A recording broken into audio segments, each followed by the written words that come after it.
with the season close to conclusion now, 4 games left, how do you feel that the overall performance of the team this season has been? Being honest, I don't think we've hit our potential. I don't think we've really come that close to hitting our potential, to be honest.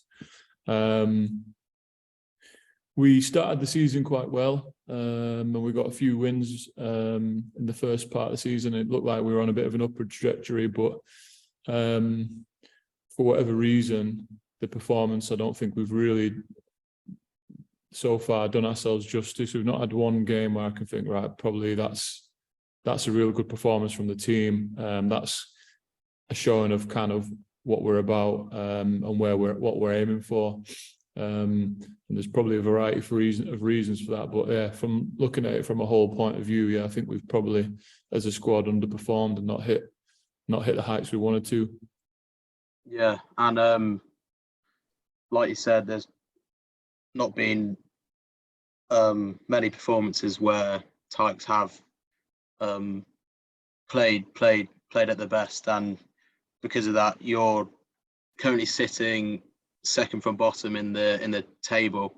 But aside from that league positioning, which is obviously a bit of a negative looking back on the season, has there been any positives that you can look to build on for next season, and what sort of are your expectations for next season?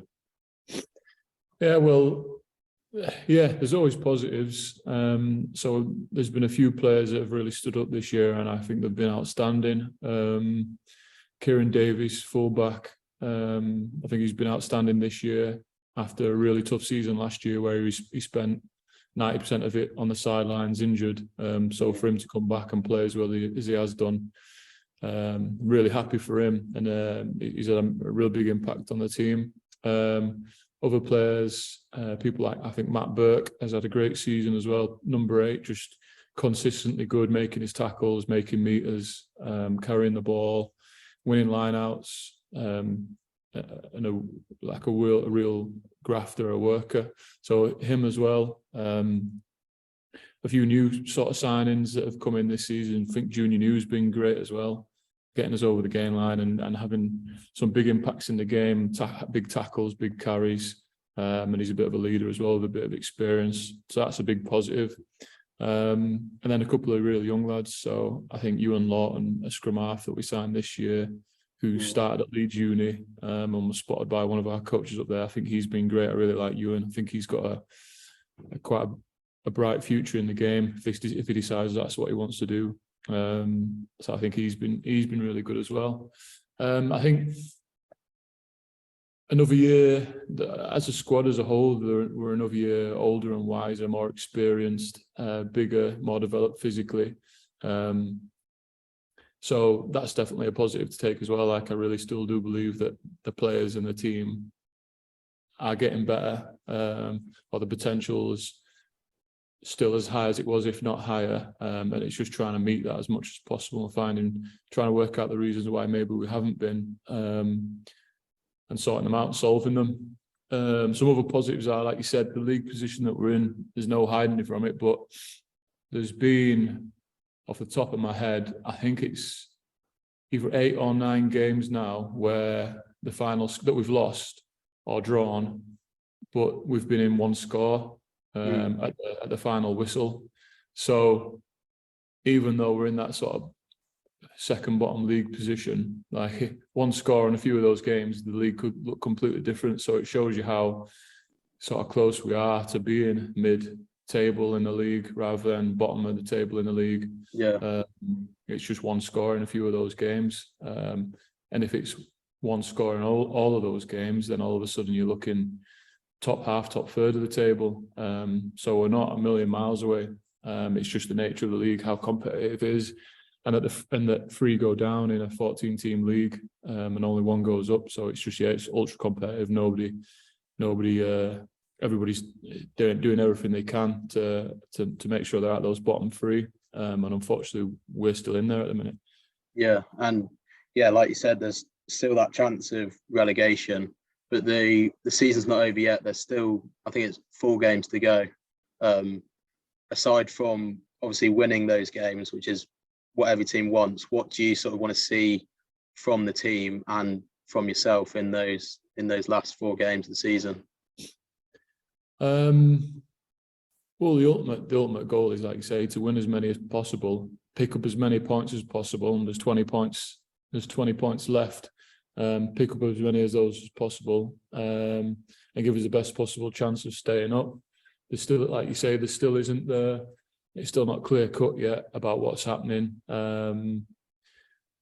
It's more than likely there'll be 3 go down, but we just don't know for sure because of the all the things that have happened in the league above, and then the league above that as well. So, but it doesn't bear thinking about really. You just need to focus on the next few games. And in terms of my own personal performance, I would like to play the best that I've played this season. I don't think personally either I've played my best for a lot of this season. So I'm still looking to improve and put out a performance that I'm proud of in these last 4 games. I think a lot of players in the team are as well. And that's not talking about their individual performances, but team performance, trying to put something together where you can say, bloody hell, we put it together that game. I can't wait for next year now, so we can do more of that. Because there's been different games where the maul's gone really well, the scrum's gone really well in one game, the backs have gone really well in another, but there's not been a game where all of it's gone well at the same time. And if we do, we'll put somebody to the sword, that's for sure. Yeah, and you're saying there's a high chance of relegation, which obviously no team wants, but if you do get relegated and you're into Nat 2, is that what sort of effect will that have on the club? Will players be leaving? And what sort of, because of that, what do you think next season will sort of look like for Leeds Tykes if you do go down? Yeah, so if we did go down, I think to start with, like you say, nobody wants to get relegated. If you're getting relegated, there's something not gone quite right. So it's kind of a reflection on the season and sport. Most of the time, the vast majority of the time, you get what you deserve. So if we're being relegated, we're not being good enough and we're getting exactly what we deserve. So you've got to reflect on that and think that's disappointing. National 1 is a good league. I enjoy playing in it. There's a lot of travelling. There's a lot of hard things about the league, but it is a very competitive league and it's a real good place to play as well. So I will, if we do get relegated, I will miss that. But it also opens a lot of opportunities for us. So the travel will massively cut down. Every other week we're in London and staying over in a hotel and spending 8 hours on a bus over the weekend, or Plymouth, which is 14 hours on a bus there and back and a hotel stay. As opposed to if we go into National 2 North next year, it's Otley, which is not even 15 minutes away, Harrogate, which is 15 minutes away, Wharfdale, which is under an hour, Huddersfield, which is under an hour, both Hulls, which are around an hour. So the travelling massively cuts down. And you also get, because it's much more of a local league, you get these local derbies. So this year, our closest rivalry was Sale or Hull or Darlington, which is still all over an hour away. Yeah. Whereas next year, National 2 will have so many more local derbies, and they're really exciting. I've played in National 2 a fair bit before, and I really do enjoy playing in the derbies against the local teams. And because they are local as well, you get that travelling support. So when we're playing Huddersfield here, I'm sure a lot of the Huddersfield supporters, it's only half an hour for them as well. So they'll be coming to watch Huddersfield play, and it creates more of an atmosphere. And the games are more enjoyable rather than playing Bishop Stortford, who are 4 hours away, and maybe a couple dozen of their supporters are going to make the journey. So opportunity-wise, it'll be good. It'll give us a chance to have some good tear-ups against some local teams, see where we're at, and also for generating revenue, more people through the gate, more people spending money. It'll be good for the club that way as well. In terms of our players, the fact that we want to keep this squad together, it's a really young squad, and they're going to be a hell of a team, hell of a squad in 2, 3, 4 years. So the longer we can keep these boys together into the future, the better they're going to be. So yeah, that's what we want to do. Obviously, some of these players are probably, if they're playing in National 2, will be maybe playing a little bit below their level for some of the lads. So that's a choice that they've got to make. Am I going to stick with Leeds Tykes and play in National 2, which when I could probably play in National 1, or am I going to look for somewhere else to play? And there's lots of, it's individual for everybody. Have they got an offer from somebody else? What's the travel like? Do they drive? Have they got the time? What's their day job like? Do they want to be traveling somewhere else to train on a Tuesday, Thursday, or is it easier for them to come and train at Tykes? And do they believe in what we're doing here to push it on into the future? So we want to keep the squad together as much as possible, and then really compete at the top of National 2 next year, and be in the prime position to take advantage of any opportunities with regards to getting back up in the leagues above whenever we can.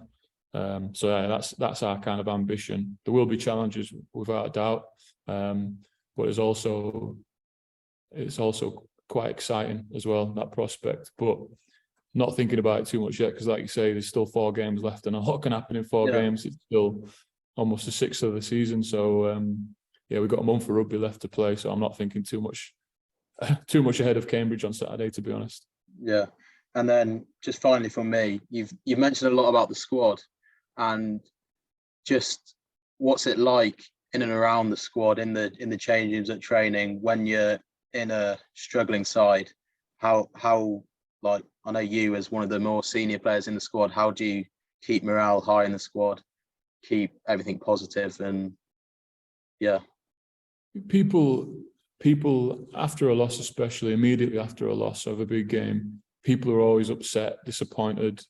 If you're not, then you're probably not in the right place anyway. I'd be asking the question, what are you doing here? Why are you playing? Why are you investing this much time if you're not bothered about it? So everybody is disappointed after a loss or seeing the league position or whatever. But dwelling on that isn't helpful. It's a negative emotion. So dwelling on it for too long just is not going to do you any good. So it's like a similar sort of example would be making a mistake in a game.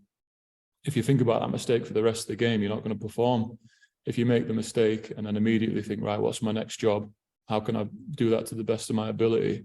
And you move on quickly in your own head mentally and focus on the next thing you've got to do, then you're going to have a much better outcome. And it's the same with the games as well. So we made a mistake. We've not got quite what we want. Let's learn from it, realise what we've done wrong, what we could have done better, but then park it, put that emotion to the side and focus on the next job and how we could do it better. So that's what you just got to try and get the boys to do. We spend a lot of time together, so on the away trip. So like on Saturday, for example, we lost to Birmingham, another one we should have won. We were ahead for a lot of the game. But then you've got 2.5, 3 hours on the bus on the way back. So we all get around each other, you sort of chew the fat, you talk about the game, process it in your mind, which is fine. That's how we all deal with it, talking about it and, oh, what about this? Or we could have done this. But then you get off the bus at the other side and you either go to the pub and have a few more beers, or you go home and get a good night's sleep. And then by the time you come into training on Monday or Tuesday, it's like, right, okay, what's the next job?